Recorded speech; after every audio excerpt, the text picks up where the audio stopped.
प्रिय छात्रों, हिंदी के इस शिक्षण सत्र में आपका हार्दिक स्वागत है। आज हम कवि परिचय के अंतर्गत राष्ट्रकवि मैथिली शरण गुप्त के विषय में अध्ययन करेंगे। इस प्रश्न के लिए पाठ्यक्रम में 80 शब्द की सीमा एवं 5 अंक निर्धारित हैं। प्रश्न पत्र में दिए गए कवियों में से किसी एक कवि का परिचय लिखना होता है। जीवन परिचय, साहित्यिक परिचय, भाषा शैली, रचनाएं एवं हिंदी साहित्य में स्थान, इन 5 शीर्षकों के अंतर्गत कवि परिचय लिखने की परंपरा है। अतः शब्द सीमा को ध्यान में रखते हुए आइए संक्षेप में इन्हीं शीर्षकों के अंतर्गत राष्ट्रकवि मैथिली शरण गुप्त के कवि परिचय को देखें। सबसे पहले जीवन परिचय। द्विवेदी युगीन सुप्रसिद्ध कवि राष्ट्रकवि मैथिली शरण गुप्त का जन्म 3 अगस्त सन 1886 ईस्वी को झांसी जिले के चिरगांव नामक स्थान पर हुआ था। इनके पिता का नाम सेठ रामचरण गुप्त और माता का नाम श्रीमती काशीबाई था। साहित्यानुरागी पिता की प्रेरणा से इनमें बचपन से ही काव्य के प्रति अभिरुचि जागृत हुई। इन्होंने प्राथमिक शिक्षा चिरगांव तथा माध्यमिक शिक्षा मैकडोनल हाई स्कूल से प्राप्त की।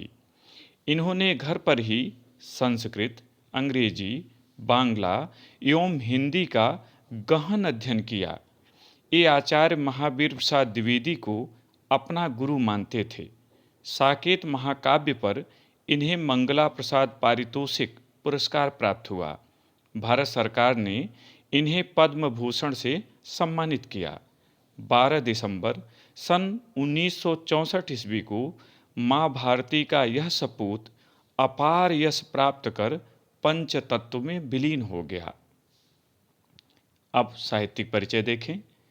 गुप्त जी आधुनिक युग के श्रेष्ठ कवियों में से एक हैं। इन्होंने खड़ी बोली के स्वरूप निर्धारण में अपना महत्वपूर्ण योगदान दिया। इनकी प्रारंभिक रचनाएं कलकत्ता के वैश्योपकारक पत्र में छपती थीं, किंतु आचार्य महावीर प्रसाद द्विवेदी के संपर्क में आने के पश्चात सरस्वती में छपने लगीं। गुप्त जी ने प्रबंध के भीतर गीत काव्य का सुंदर समावेश किया। इन्होंने अतीत के आदर्श को वर्तमान की प्रेरणा के रूप में प्रस्तुत कर अपने कवि धर्म का निर्वाह किया। अतः इनका साहित्य आज भी उतना ही प्रासंगिक है जितना तत्कालीन समय में था। भाषा शैली देखें। गुप्त जी की भाषा सरल, प्रवाहपूर्ण एवं परिष्कृत खड़ी बोली हिंदी है, जिसमें संस्कृत, अंग्रेजी, उर्दू आदि के शब्दों का भी प्रयोग मिलता है। इन्होंने प्रबंध, मुक्तक, गीत नाट्य एवं गीत काव्य शैलियों में अधिकार पूर्वक रचना की है।